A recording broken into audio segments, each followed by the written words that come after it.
5G Batelma, des actualités uniques, dynamiques et renversantes dans le journal TV.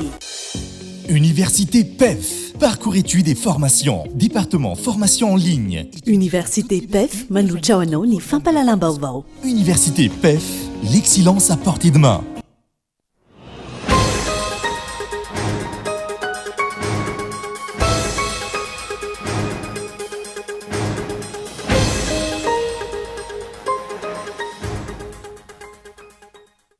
Tsy omena ny lanjany intsony ny fitsinjaram-pahefana ankehitriny raha mahomby amin'ny asany ankilany ireo tompon'andraikitra isan'ambaratongany.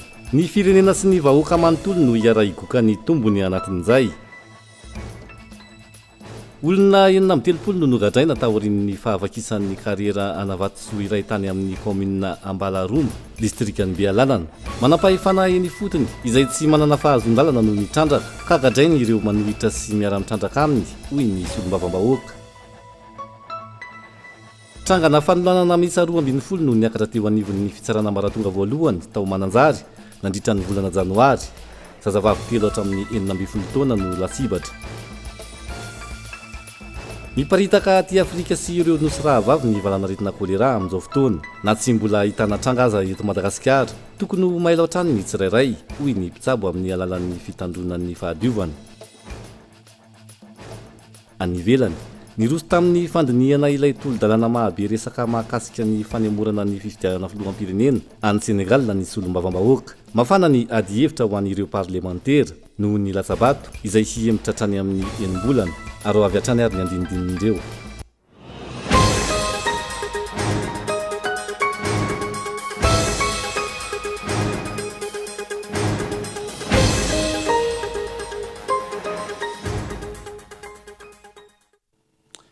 Alatsinainy fadimy volana febroary taona 2024 ampifaliany indray tombo klasy tongo vavy no hitsidiana ny tokantranao amin'ny tiality tonga soa ato anaty fotoana ny fampalambavao manasanao ihany koa anaraka izany tony mahazatra matoa andatsoratra vetrany no ndeha hanokafatsika ny fampalalambavao amin'ity ala ity. Tsy omena ary tsy manana ny lanjany intsony avondrom-bahoaka hitsinjaram-pahefana eto amintsika amin'izao fotoana izao. Raha mahomby eo amin'ny asany ankilan'ireo tompon'andraikitra isan'ambaratonga eo anatin'izay. I Madagasikara iray manontolo no miara mahomby ary isika vahoaka rehetra no miara migoka ny tombony ao anatin'izay gaeton Andriatsilafo. Isan'ny volavolan-dalàna no lanina teny amin'ny antenimieram-pirenena ny zoma lasa teo ny mikasika ny CTD na ny collectivité territoriale décentralisée. Natao ny fantsiana io volavolan-dalàna io anamora ny fampandehanan-draharaha sy ny fampandrosoana eny anivon'ny vondrom-bahoaka paritra hitsinjaram-pahefana rehefa misy fahampangana toerana. Apetraka araka izany ny délégation spéciale izay ahitana olona misa 3 ka tsy voatery ho mpiasam-panjakana ny filoha lefitra roa kosa no tsy maintsy mpiasam-panjakana raikitra. Ankilan'izay nefa ampiakarina ho 12 indray ny isan'ireo sekretera-panjakana eo anivon'ny fiadidinan'ny repoblika raha toka misa 7 izany tany ampiandohana. Fomba entina milaza fa miasa sy manao zavatra ny mpitondra. Ny tena marina, fomba iray ampitombo ny fandaniam-bola-panjakana io fa mpitombona isa ny sekretera-panjakana io. Volabe no ampihodinana ireo ara-pitaovana na ara-bola ihany koa. Mipetraka amin'ny fanontaniana, zarazarao anjakana ve sa tafiditra ao anatin'ny fifanarahana natao nandritra ireny saritsary-pifidianana ireny ka omena seza avokoa izay rehetra nafana fo. Raha izany mety azo toerana ihany koa ve ry kantiny scolaire sy ny namany nalaza nandritra ireny antsika fotsy ireny.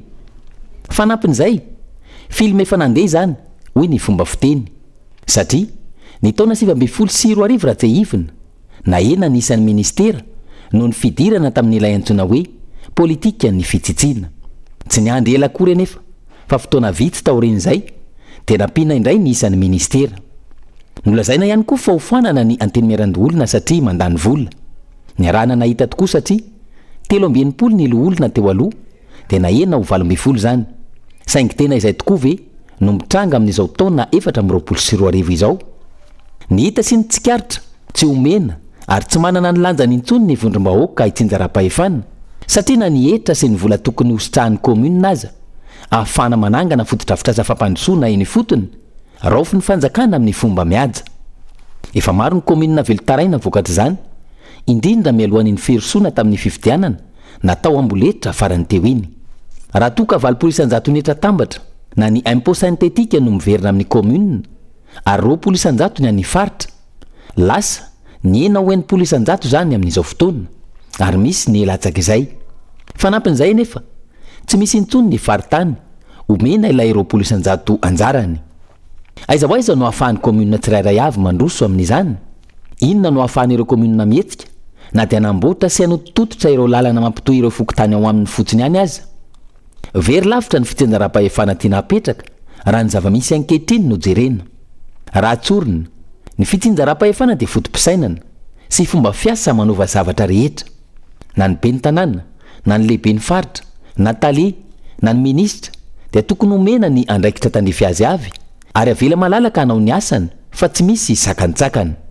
Sakanana noho ny antony maro samihafa, indrindra noho ny tsy fidivinkevitra na ny loko politika. Raha mahomby eo amin'ny asan'ireo tompon'andraikitra tsirairay avy ireo, i Madagasikara ray manontolo no miara mahomby ary isika vahoaka ihany koa no mahazo tombony voalohany amin'izany. Fa olona misa 9 no nogadraina taorina ny fahavakisana karerana Vatsoray tao amin'ny commune Ambalaromba district ny Bealanana amin'izao fotoan'izao. Manapahefana eny fotony izay tsy manana fahazon-dalana no mitrandraka ao anatin'izay ka gadrain'ireo izay manohitra na miara mitrandraka aminy araka ny tatitra avy amin'ny solombavam-bahoaka avy any an-toerana olona izay. Fezy ny manapahefana ny karerana Vatsoa hitan'ny mponina tany Bealanana ny fiafaran'ny taona teo. Olon-tsotra 9 nitrandraka no nogadraina vokatra izany. Raha ny zava-nisy nitapaka ny volana Desambra 2024 mpiandrondro iray tao amin'ny fokotany Kakalava ambany commune Ambalaromba district ny Bealanana no nahita Vatsoa tamin'ny kijana fiandrasan'ireo pipiopy. Nentiny tany an-tanàna ny vokatra ka nisy nahita. Ny tombony mponina ary maro no nahazo asa nandritra ny fety Noely sy ny fitsenana ny taona vaovao teo nakavato tao amin'ny karera. Tonga nefa ireo manapahefana ka namadika izany ho an'ny tombontsoany manokana. Mbola tsy misy manana fahazoan-dalana mitrandraka permis dia samy nitrandraka tao aby na ny avy any Andapa, ny avy aty amin'ny district ny Belanga, tsy hoe isan-keran'ny Madagasikara zany na tagna vahoaka maro tonga tany. Misy vahoaka ny Samborina 12 ny gadrana ao amin'ny fonjan'ny Antsoy. Madagascar National Park no isan'ny piaro Atiala Anjanahary be agny amin'ny commune Ambalaromba satria limitrophe ny Andapa sy Ambalaromba no misy ny toerana. Ny tsy azoko inona ny nataon'ny Madagascar National Park nanomboka tamin'izay elagnelan'ny Christmas taom-baovao zay. Misy ny mpiandry ala, misy garde forêt, miandry mikarakara ny toerana, nandeha ny fitrandrahana, misy vahoaka ny Samboriny, misy tompon'andraikitry mitrandraka tonga tany, ny vaovao avy amin'ny vahoaka koa, tsika avy amin'ny Madagascar National Park, isan'ny mampiditra olona, mitrandraka dia fampizarana ny vokatra azo, dia amin'izao vao efatrandro lasa misy vahoaka 20 indray no Samborina dia nentigny agny Andapa Antalaha.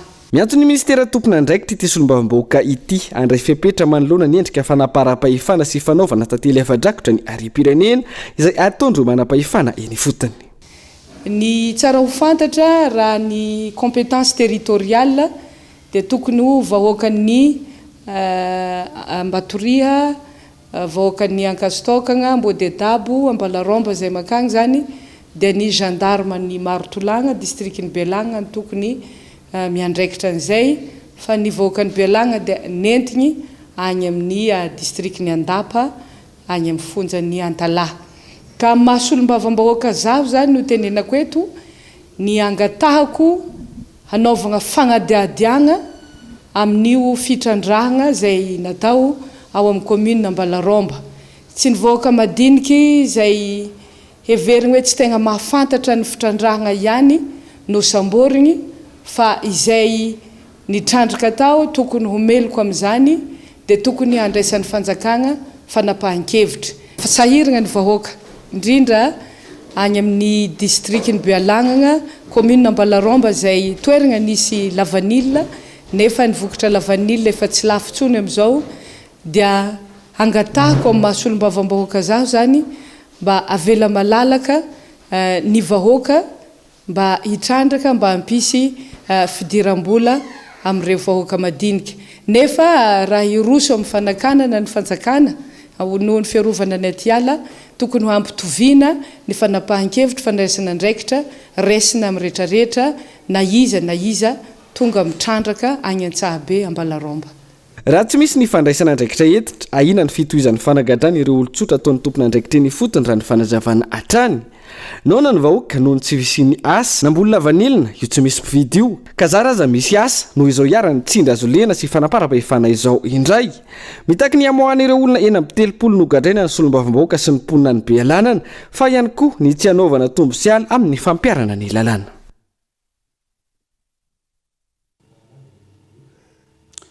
Tsy lara-pameny intsony miresaka momba ny zoam-pirenena ananany Andry Rajoelina amin'izao fotoan'izao. Hoy ny ministra ny fitsarana tamin'ity androany ity nandritra ny fanokafana mpitao-pitsarana ny fitsarana ho an'ny taona 2024 ifanana ny zoam-pirenena frantsay io izay mbola mitazona ny sainy be sy ny maro amin'izao fotoan'izao ary isany hatrangana ahitana taratra fa tsy manaja lalàna velona misy eto amintsika mpitondra fanjakana ankehitriny Christian Diby. Mialasa lavitra hatrany ireo firenena maro aty Afrika raha toka mikoroso fahanatra ny Madagasikara eo amin'ny fananjana ny tany-tandalàna raha ny zava-misy tao anatin'izay 5 taona lasa izay. Ohatra amin'izany i Senegal izay firenena zana tamin'ny Frantsay tahaka ny Madagasikara ary nahazo fahaleovantena tamin'ny taona 1790. Raha ny fanomanana ny fifidianana filoham-pirenena ao Senegal manokana no jerena miharihary ny fandrosoana sy ny fananjana ny lalam-panorenana. Ohatra kaiky amin'izany ny makasika ny fananany kandida Karim Wade ny zoam-pirenena frantsay izay kandida natolotry ny atoko PDS na ny Parti Démocratique Sénégalais. Voaterina anarany zoam-pirenena maha-frantsay azy ity farany ho fanajana lalam-panorenana anantoerana. Voafaritra ity lalam-panorenana Sénégalais ity mantsy fa izay olom-pirenena mizaka zoam-pirenena tokana Sénégalais ihany no afaka mirotsaka ho kandida ho fidiana filoham-pirenena araka ny voalaza ny andinin-dalàna fa 2020 ao amin'ny lalam-panorenana Sénégalais. Tsy mifanalavitra amin'ity raharaha ity raha ny makasika ny zoam-pirenena frantsay Andry Rajoelina saingy tsy asindresaka intsony amin'izao fotoana izao. Tsy izany intsony ny lara-pahamehana hoy ny ministra ny fitsarana androany raha naneho ny heviny makasika izay nandritra ny fanokafana tamin'ny fomba ofisialy ny fitaom-piasan'ny mpitsara tamin'ity taona ity izay natao teny anosy androany. Iny ngambany efa resaka hoe efa voatsara ny haute cour constitutionnelle efa mivoaka ny voka-pifidianana efa vita ny fifidianana efa tsy antsony ngamba zao resaka fa efa niampandeha ny raharaham-pirenena ny atao amin'izao any zany zao lara-pahamehana ny everiko fa ny firenena malagasy amin'ny ankapobeny dia araka an'ilay lazaina teo hoe ahoana ny anatsarana hatrany ny fomba fiasa fa tsy any amin'izany resaka hoe nationalité izany intsony fa hoe ahoana ny ahafahan'ny finitsarana anatsara mimisimisy kokoa ny fomba fiasa mba hitondra fampandrosoana ho an'ny vahoaka malagasy. Mbola tsy afaka ao an-tsain'ny malagasy maro anisa nefa izany na eo aza ny filazana fa tsy izany intsony ny lara-pamehana ankehitriny. Tsahivina hatrany isan'ny ady natao ary mbola ataon'ny vondrona atoko politika firaisamoam-pirenena ray aman-dreny ara-drazana fikambanana sy ny maro hafa ny fampanajana ny lalàna eto amintsika. Isan'ny tafiditra anatin'ny tsy fanaran-dalàna ny fananany kandida hirotsaka ho fidiana zoam-pirenena hafa ankoatra ny zoam-pirenena malagasy saingy nakantoavina sy neken'ny ACC ka ireny ny afara tamin'ny fifidianana tsy nandraisan'ny malagasy maro anisanjara ireny. Mifamatotra amin'izay raharaha nationalité ny Andry Rajoelina izay hatrany dia miantso ireo hery-velona rehetra eto amin'ny tany sy ny firenena sy ny vahoaka malagasy amin'izao fotoana ny eo anivony RFM na ny anteny mera ny ray aman-dreny ara-drazana sy ny foko malagasy ijoro sy hanapitra ny tolom-panafahana izay natao tamin'ny taona 1770 tsy azo ekena trano izy ireo mpitondra izay tsy mizaka intsony ny zoam-pirenena malagasy amin'izao fotoana izao. Eo ihany koa ny fanosihosena ny asom-piandriana pirenena izay ataon'ny mpitondra fanjakana. Tsy afaky ny iraviravin-tanana manoloana ny gejan'ny fanjanahantany amin'ny endriny vaovao misy eto amin'ny firenena amin'izao fotoana izao ny RFM na ny antemera ny ray aman-dreny ara-drazana sy ny foko malagasy hoy ny filohan'izy ireo androany. Nambarany hatrany fa ny malagasy no masa mandidy amin'ny taniny ary malagasy no tokony tantana ny tany sy ny fanjakana. Tsy maintsy faranana araka izany ny tolom-panafahana tamin'ny 47. Tsy maintsy miatrikady tsika miaraka miatrikady fa tsy vitan'olombitsy io. ary raha tsy maro no mirahina tsy ho tanteraka anao vinana vina io zay no antony hoe andao aloha avotana ny tanindrazantsika fa rehefa avitra ny tanindrazantsika dia alamitsika l izy diovitsika amin'ny firenena manangana fanjakana vaovaotsika tsika no manao azy fa ho ajanona io kosa le rafimpanjanahana efa tsy nanambina atsika sady tsy namokatra fa voamaika aza namotika atsika ataoko fa tsisy malagasy afaka isaka iteny eritreritra hoe tsy mety zany zavatra zany fa izay no mahasoso matsara ny tanindrazantsika dia tsy maintsy atao zany tsy maintsy misy takalo ny zavatra rehetra noho zany a somary miafiafy kely daholo aloha fa andao avotatsika i Madagasikara rehefa avitra i Madagasikara miara manamboatra azy tsika mandamina azy horesana daholo reo aty zavatra manahirana rehetrarehetra reo isika malagasy no mandamina azy isika no manangana fanjakana isika malagasy no mitondra ny tany sy ny fanjakana miantso ireo malagasy avy any amin'ny faritra ihany koa ny ARFM mba namafy izao tolona ho an'ny fanafahana izao tokony ho faranana amin'izay ty fandatsahana raha lava eto amin'ity fireneny te io fotoana io no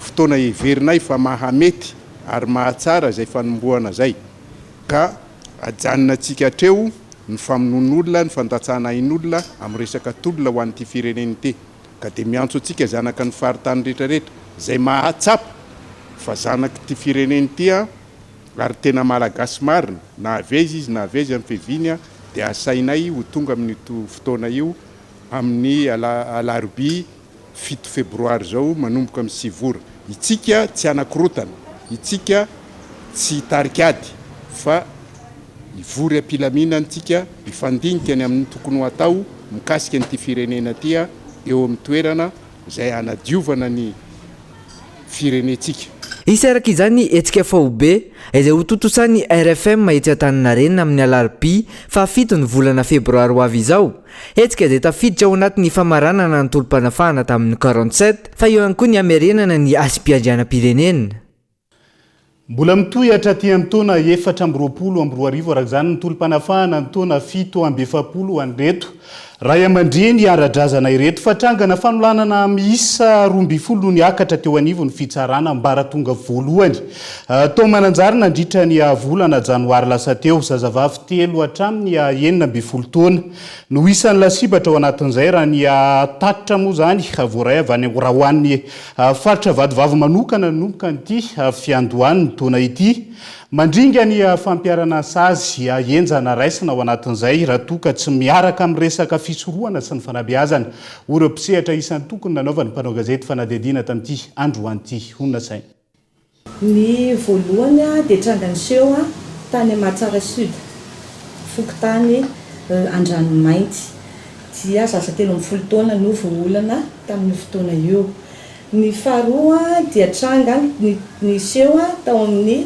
fokotany sy commune Tanambao district Nosy-Varika zaza 12 taona zazavavy kely 12 taona indray no voolana tamin'ny fotoana io ny tranga fahatelo dia tranga ny seho tao amin'ny fokotany Seranana commune Andonabe district Mananjary dia zaza 10 taona no voolana tamin'ny fotoana io ny tranga fahaefatra dia tranga ny seho tao amin'ny commune Tsaratanàna district ny Fanadina zaza 5 taona voolana ary ny mpanolana dia tsy ampy taona dia 13 taona sy 7 taona zazavavy 13 taona indray no voolana tao amin'ny fokotany Tsaramanitra district ny Nosy-Varika zany ka io tranga io dia ny ray niteraka azy indray ny niteraka azy ihany no nanolana an'ity zaza 13 taona ity dia manambara etaona zany fa tsy azo ekena mihitsy ny resaka raharaham-pihavanana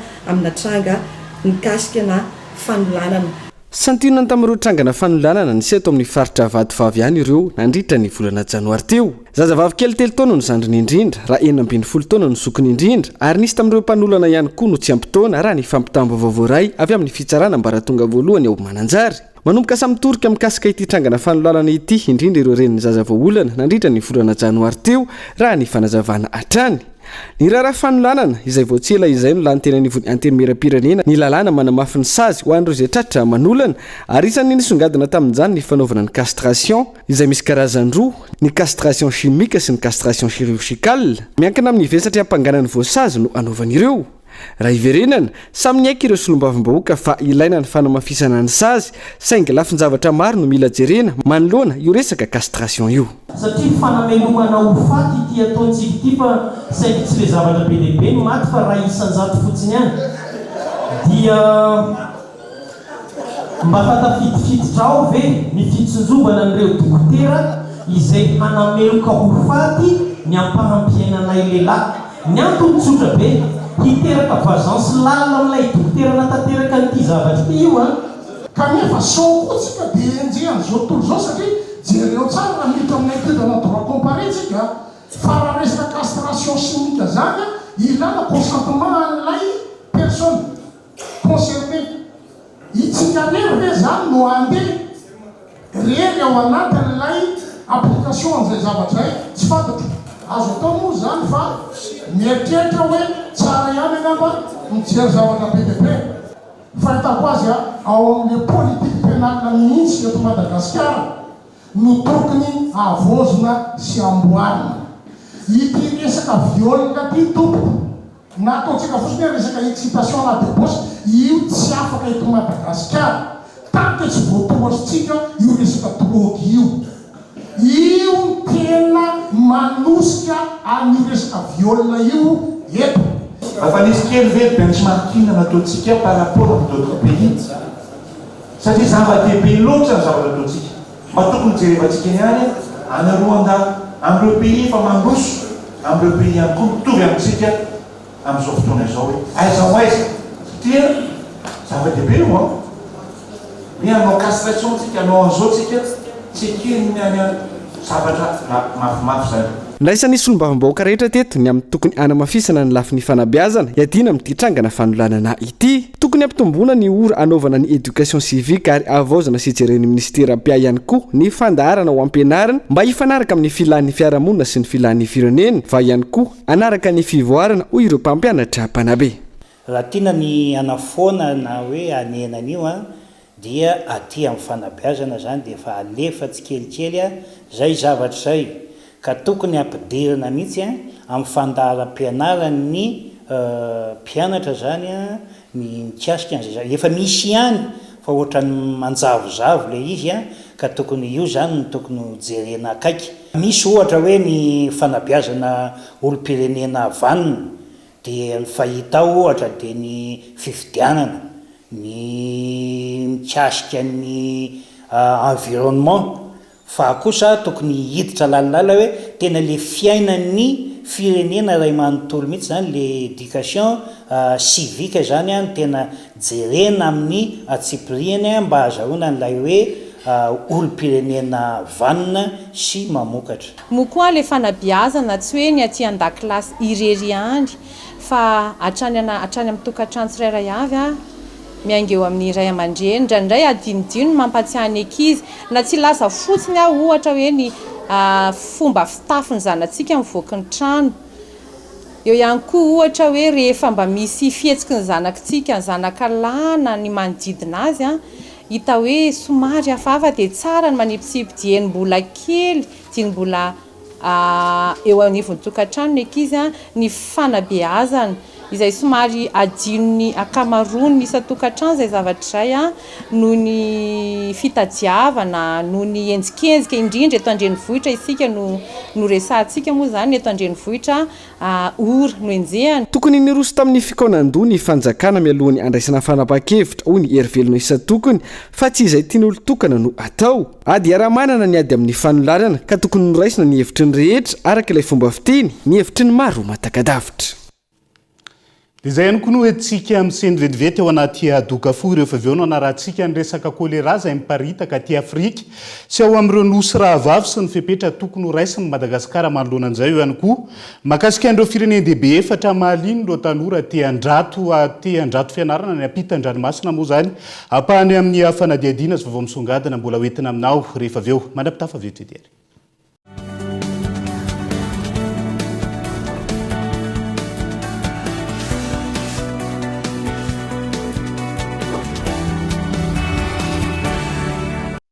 Gratuite, gratuite, gratuite. Mais qu'est-ce qui est gratuit? L'installation de la fibre est gratuite jusqu'au 31 janvier 2024. Et maintenant, abonnez-vous vite à la fibre Go, à la fibre Family, ou à la fibre Home, ou à la fibre Home Plus. Mira et ses collègues de Telma vous feront plaisir à installer gratuitement votre fibre. Abonnement à partir de 99 000 TTC par mois.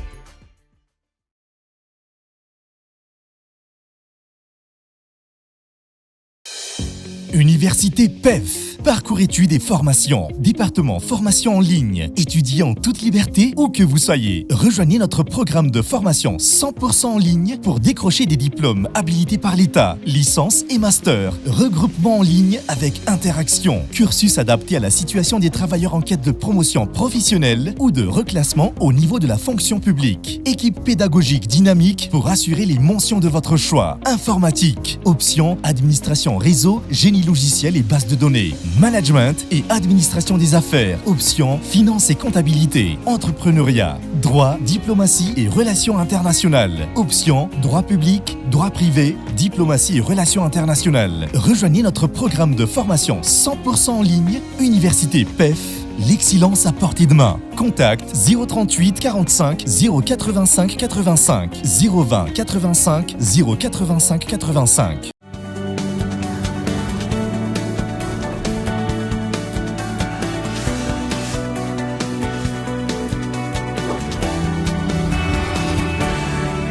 Mamerina ny arabatra ny tonga kilasy tonga vavy tonga soa indray atao anatin'ny tapany faharoa amin'ny fampahalalam-bavao amin'ity ala ity anoizatsika izay tsy tokony hijana ho fampanantenaina fotsiny ihany ny volana tokana namboarana ny lalana mampitohy ny mahan'olo somary lambo amin'izao fotoana izao ny solom-bavim-bahoaka avy any an-toerana ny lalana any an-toerana ankehitriny izay mampikaikaika ny vahoaka amin'izao fotoana izao. Henri Florian. Isan'ny fampanantenana naverimbery ny mpitondra fanjakana ankehitriny ny anamboarana tanteraka ny lalam-pirenena mampitohy ny mahandoro any amin'ny distrika ny Marolambo anatin'ny faritra Andranosy iny. Raha ny hita nandritra ny fanolorana ny politika ankapobeny ny fanjakana farany teo, nisy sorabola goavany no voasoratra anaovana ny asa izay mampitohy ireo distrika roa ireto. Tsy tokony hijanona ho sorabola izany fa tokony ho tanterana ny asa. Raha ny fanehoan'ny kevitry ny solombavam-bahoaka avy any an-toerana. Politika ankapobeny izay navoaka ny Prime Ministre tato amin'ny antenimieram-pirenena mahavelombolo aloha raha ny Marolambo manokana no jerena.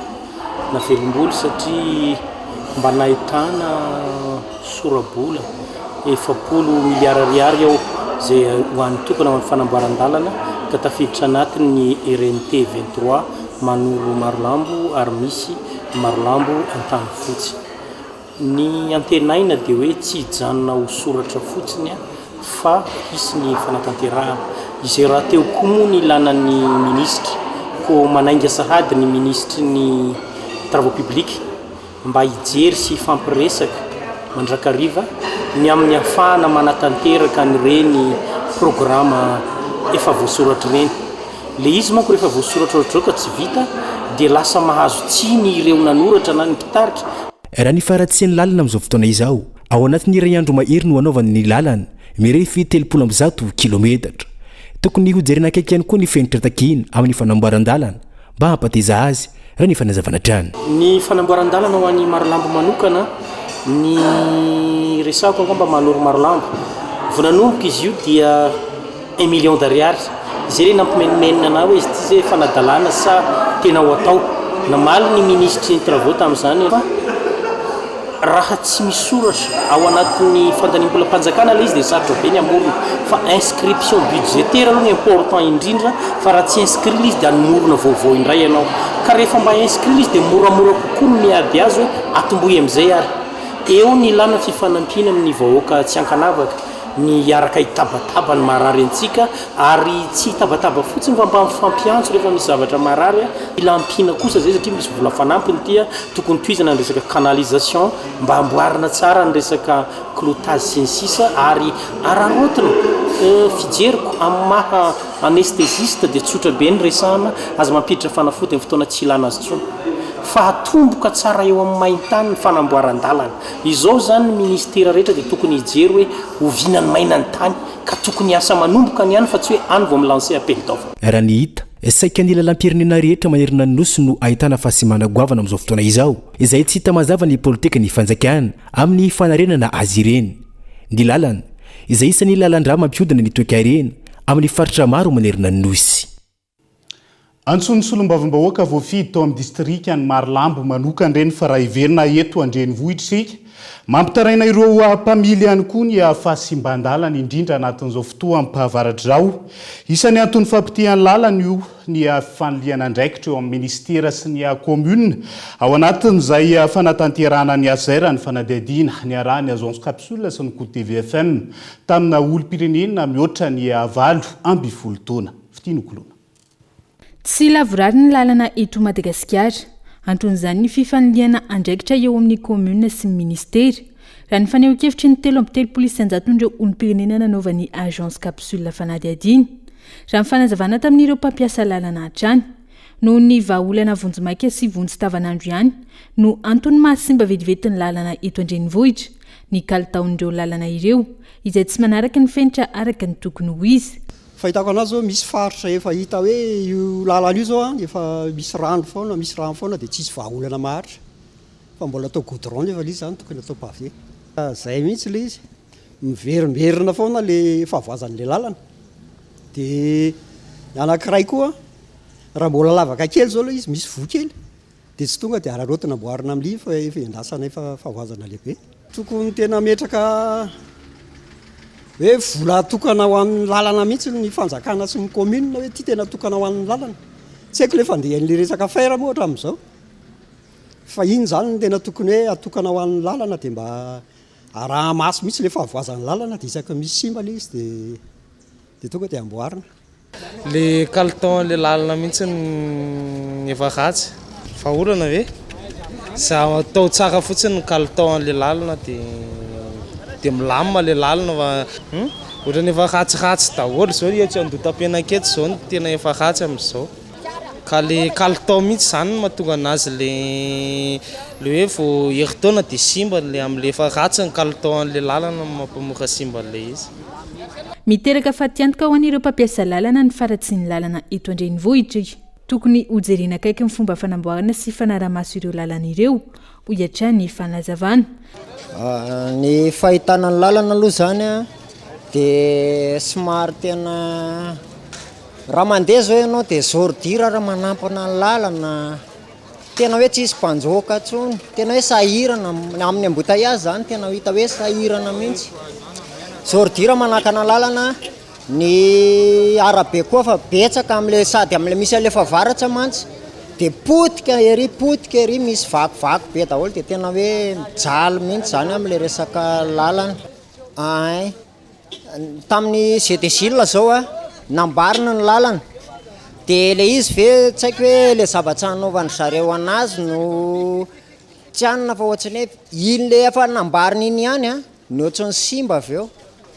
Tsy le efa mipetsaka hoe tsaratsara zany ny simba fa le izy efa nambarina iny ihany zay no ohatrany simba ihany avy eo. Raha ohatranay taxi aloha zany zao dia mifaty antoka hita amin'ny fahasimban'ny lalana. Raha ohatra zay ianao raha te hoe andeha ho any amin'le lalana ray dia lasa ianao tsy maintsy mihodina mitady lalana zay mba tsaratsara tonjana ny kily dia iny zany zao mifaty antoka ny lasantsy satria misy lalana tokony mahitsy nefa mandeha amin'iny lalana iny ianao tsy mety dia tsy maintsy mitady lalana tsaratsara ianao mba andananao amin'le lalana hoe hitonjana an'le kily Le rano aloha zany le évacuation no tokony hoe mba tsy hanarinary fako na ohatrohatry zany regny koa mitsetsina manetsina an'le lalana regny manetsina an'le lakan-drano fa be da be ny zavatra tsy vita tamin'iny ohatrany etsy amin'ny vato be eto zao tsy vita akoriny hatramin'izao asa tsy hitan'ny mpitondra fanjakana ve io raha sosokevitra zao dia mba manentana ny eo amin'ny fitondram-panjakanao mba hanamboatra an'le lalana mahatonga an'le fiara ho simba ny jerena hitony raha tsy efa tsy vitan'ny tompo tômôbila intsony no manao azy na piesy na piesy zany zao dia efa faty antoka lehibe ho an'ny tompo tômôbila zany. Raha ny fepetra zao tokony hoe mba tsy eny an-dalana eny no manamboatramboatra tômobile ohatra fa hoe any amin'ny garage satria raha miparitaka eny mantsy menaka dia iny koa manisany manimba ny lalana ihany koa. Nanomboka tamin'ny 12 hatramin'ny 20 janoary lasa teo tamin'ny 20 mahery ny 12 taona nanaovana fanadihadiana avy amin'ny agence capsule io. Ny 13 isan-jato no nanamafy izay fifaniliana andraikitra amin'ny fanamboaran-dalana izay. Ny 13 isan-jato no nilaza fa tsy ampy ny fikojakojana ny lalana antony tsy mahalavorary ny lalana eto Madagasikara. Tsy mahatanty ny toetry ny andro ankila ny kalitao ny lalana eto Andrenivohitra raha nambara ny 17 isan-jato n'ireo nanovana fanadihadiana ireo. Ny 19 isan-jato no nanamafy fa tsy ampy ny fanaraha-maso ireo fiara mivezivezy. Tontolo ny fahasalamana miparitaka aty Afrika tsy amin'ireo nosy raha vavy maro amin'izao fotoana ny kolera. Rehefa nahitany izany ny tao amin'ny nosy Komoro izay mifanerasera mivantana amin'ny Madagasikara amin'ny alalan'ny fitaterana an-dranomasina na tsy mbola ahitana tranga mahakasika izay kolera izay aza eto amintsika amin'izao fotoana izao. Tokony ho mailo hatrany ny tsirairay ho ny mpitsabo nanaovana fanadihadiana amin'ny alalan'ny fitandrona ny fahadiovana ao anatin'izay. Daniela Mino Arso. Aretim-pivalanana mahery vaika azo avy amin'ny loto, avy rehetrana, sakafo maloto tsy ara-pahasalamana, fa ihany koa avy amin'ny fangerena kalamanjana ny kolera. Mifindra amin'ny alalan'ny fifampikasoana amin'ny olona mitondra aretina amin'ny tanana maloto, rano na sakafo misy sotrika aretina hitiny lalitra ity valana aretina ity. Na tsy mbola hitana sotrika aretina kolera azy eto Madagasikara, tokony ho maila hatrany isika eto Madagasikara ho ny mpitsabo amin'ny alalan'ny fitandrona hatrany ny fahadiovana. Ny fomba fifondrany moa zany dia amin'ny alalan'ny ataontsika hoe ilay tsoranaka avy amin'ilay olona, mety hoe amin'ilay mety misy fipitihan'ilay fivalanana amin'ilay olona anankiray, eo ihany koa na amin'ny tsiranaka ankoatra izay dia mety hifindra ihany koa amin'ny olona marary ka hifindra amin'ny olona salama. Rehefa avy eo zany hoe ilay olona salama zany amin'ny alalan'ny fifampikasoana amin'ilay olona tsy salama no mety azahoana an'ilay aretina. Ka ny zavatra tokony ho atao voalohany indrindra zany dia ny fiadivana amin'ny atao hoe falitona. Dia amin'ny alalan'inona moa zany zay fa amin'ny alalan'ny fahadiovana zany no fisorohana tsara indrindra atao amin'ilay izy. Eo ny ataontsika hoe fanasana tanana matetika, tsy voatery hoe alohan'ny sakafo ihany zany vao manasa tanana, fa na ataontsika hoe isaka ny adiny 4 adiny 3 dia azo atao ny manasa tanana. Rehefa hita hoe maloto ny tanana dia sasana avy hatrany ny tanana.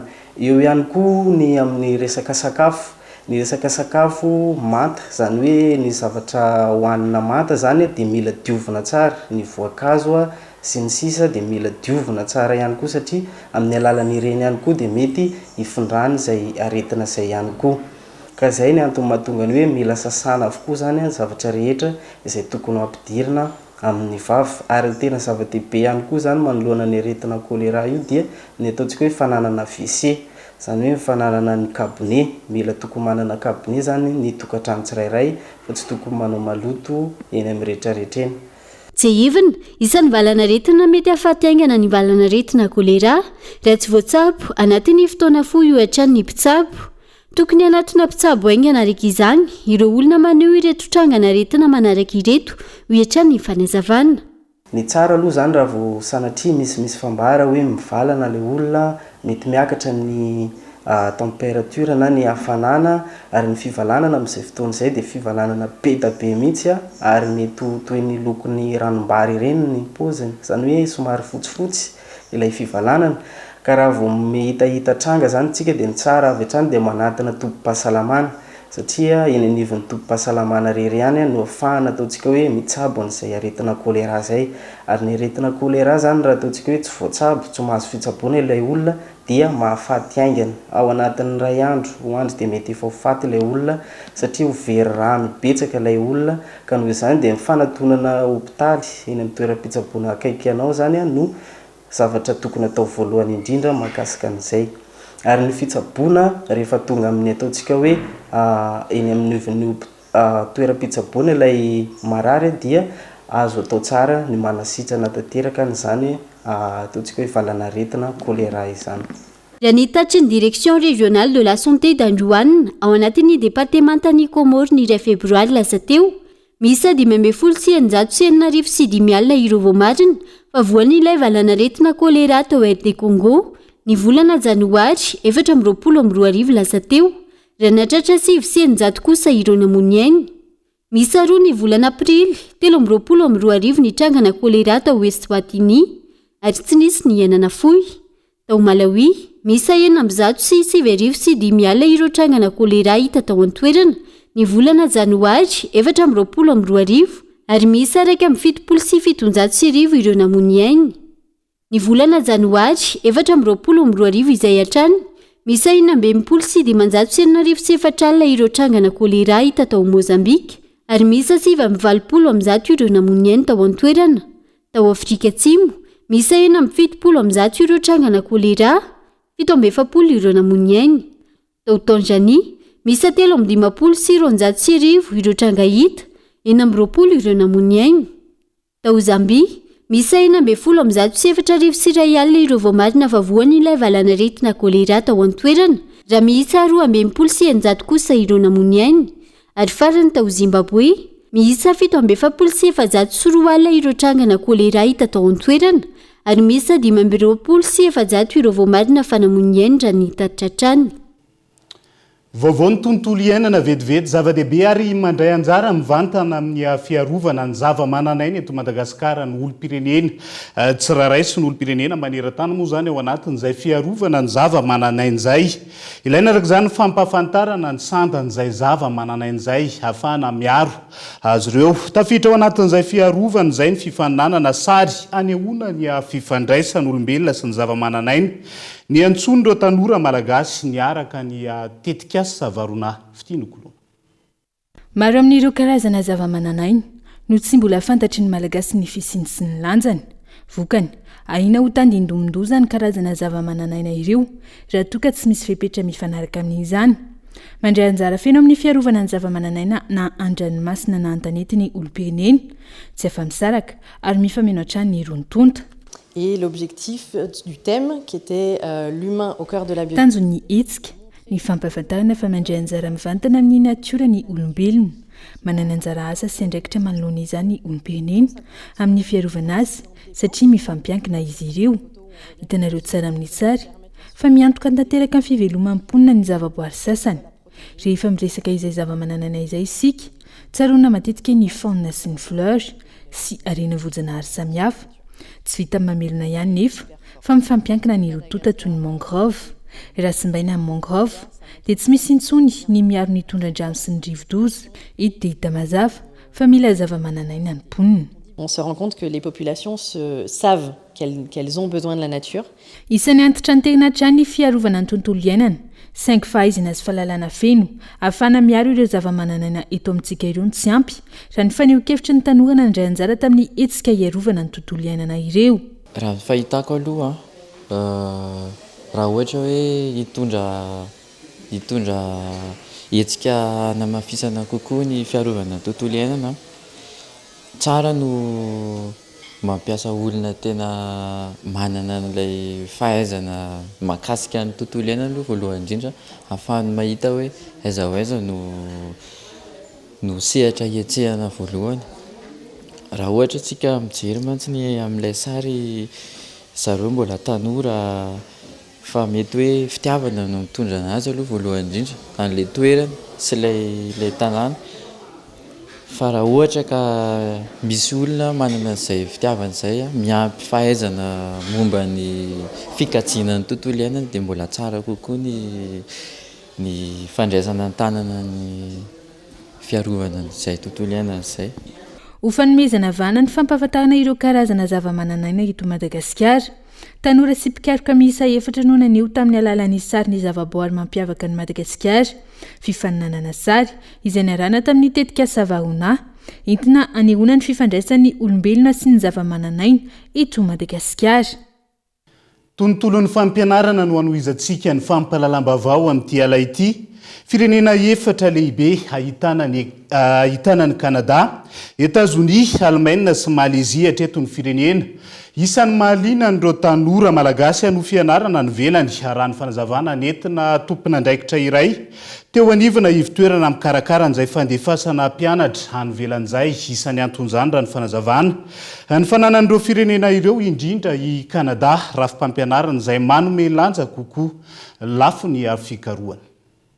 raha toka isan'ny firenena mora indrindra eo amin'ny fanohizana fianarana makany ivelan'ireo firenena aziatika tsy any amin'ny ankapobeny no mahaliana ny tanora malagasy eto amintsika fa ny any Kanada, États-Unis, Allemagne, Malaisie ho ny tompona andraikitra iray eo anivona toeram-pandefasana mpianatra makany ivelany. Anton'izany raha ny fanazavana ny fananan'ireo firenena ireo indrindra fa i Kanada rafim-pianarana miavaka manome vana kokoa ny tontolon'ny fanaovana fikarohana.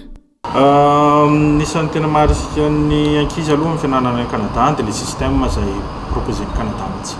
Ny système dia somary libre kokoa ary mampivoatra kokoa ao anatin'ny resaka recherche amin'ny système ny Kanada moa zany zao manaraka ny système LND ihany izy mitontsika fa misampana kokoa amin'ny resaka recherche zany hoe ny potentiel n'ilay ankizy no tena exploitena ao anatin'ilay izy.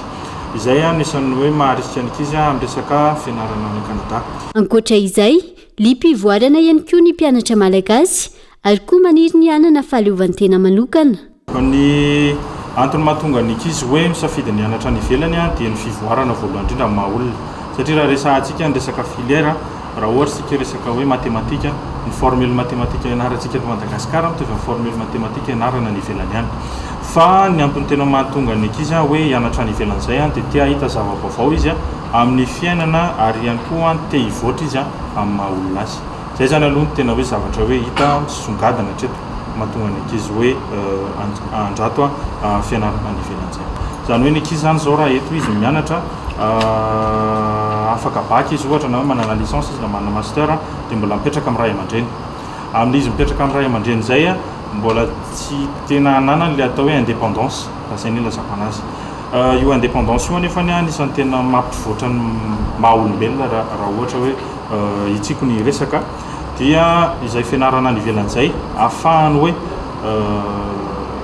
indépendant kokoa amin'ny fiainany. Manomboka amin'ny $2,000 eo raha ny mora indrindra ny teti-bola tokony atokan'ny ray aman-dreny na ny mpianatra iray maniry ny andrato fianarana any ivelany dia any amin'ireo firenena aziatika izany tafiditra anatin'io ny sary-pianarana sy ny kojakoja ilaina amin'ny andavanandro. Miankina amin'ny vidim-pianana any amin'ireo firenena hafa kosa izay teti-bola izay ho hiatran'ny fanazavana. Jeivina isy ny hetsika Education Global Expo ny 7 febroary ho avy izao ao Toamasina ary ny 9 febroary eto Antananarivo. Tanjo ny hetsika ny hanomezana torolalana manokana ireo mpianatra malagasy maniry ny andrato fianarana any ivelany. Ao anatin'izay tontolo ny fampianarana izay hatrany fa iverina tanindrazana isika ary azo nantsiranana vetivety. Miteraka fahasahiranana ho an'ny mpiofana ECP na ny élève conseiller pédagogique any Antsiranana amin'izao fotoana izao. Famoahan'izy ireo vola am-paosy hividianana ny fitaovana rehetra ilaina ao anatin'izay. Ny kojakoja izay andraikitry ny ivitoerana mahadiodio no miantoka azy raha ny fanazavana kolo Antsiranana. Fitaovana ilaina sy fampiasa enti mampianatra eny anivon'ny ambaratonga voalohany ny matériel didactique. Izahina avoaka antsara ny lesona anamorana ny fandraisan'ny mpianatra azy. Anisan'ny taranja iray ihany koa amin'ny fanofanana ireo mpianatra ho mpanosana mpampianarana ity fitaovana ity. Ohatra zegny ampianatra géographie zegny ato misy type de végétation ohatra hoe forêt dense, misy fleuve ato. Raha ohatra ampianatra isa tsy haiko zegny dia entina ala reto sary vorogno reto ohatra dia manisa hoe azazatsaka amin'ny T1 ohatra dia firy madinika ary hoe firy le maventy araiky firy jiaby telo firy zegny vorogno hitatsika telo dia arakaraka zegny zegny entina mampianatra azy. Miteraka fandaniana ho an'ny mpifana ny fanatanterahana azy. Ny fanamboarana azy ity dia mitentina teo amin'ny 50,000 ariary teo satria maromaro ny zavatra ilaina toy ny plaque isorel haitsika mividy ny eo koa ny triangle dia ny loko dia ny chemise de C sy ny marqueur isan-karazany. Nasiana vaty ihany koa izy ity satria haitsika fa Madagasikara atsika dia nosy mahafinaritra dia mezana ivoaka tahaka izay mahafinaritra anazy zay zany no nanaboana ty matériel didactique ty dia nasiantsika ireo vato sy dia manodidina ny Madagasikara mba hoentina andravana ny Madagasikara. Tokony anjara ny ivitoeram-pifanana no miantoka tanteraka ny fifidianana kojakoja anamboarana ity fitaovana ity fa no ny fahasahiranana dia voatery mandray anjara ny mpiofana. Raha ny tokony izy zegny centre no mividy reto fitaovana zay ampiasaindreo fa reo no mampiasa izy fa nisy koa zay fandraisandreo anjara tamin'ity taogno zay. Manentana mpampianatra namany ampiasa ity fitaovana ity ny mpiofana. Anantegna za amintsika mpampianatra namagna zegny ampiasa matériel didactique na iny matière andeha ampiasaina na iny matière andeha ampiasaina mety ampiasaina io matériel didactique io azy. Maresaka irasan'ny pirenena vetivety nyroso tamin'ny fandinihan'ilay tolo-dalàna mahabe resaka mikasika ny fanemorana ny fividianana filohan'ny pirenena araka nambarany filoha senegalais makisalina ny solombavam-bahoaka tany an-toerana nanomboka androany mafana ny adevitra ho an'ireo parlemantera amin'izao fotoana izao noho ny latsabato izay hiemitra hatrany amin'ny enim-bolana manoloana an'izay. Mila ny fankatoavany telo apadimy ireo solombavam-bahoaka 520 ihany koa ny firosoana amin'izay fanemorana ny fividianana any an-toeran'izay. Dia izay ihany koa no antsika manakatona ny fampalalam-bavao amin'ity ala ity naiza misy anao hankasitrany ianao nanaraka izany hatramin'ny faray maripitafa ho amin'ny rapitrina tompo-kilasy tovavy felogna toko.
Université PEF, parcours études et formations, département formation en ligne, étudiants. Université PEF, nanucha wanoto, ni fampalala baobao. Université PEF, l'excellence à portée de main.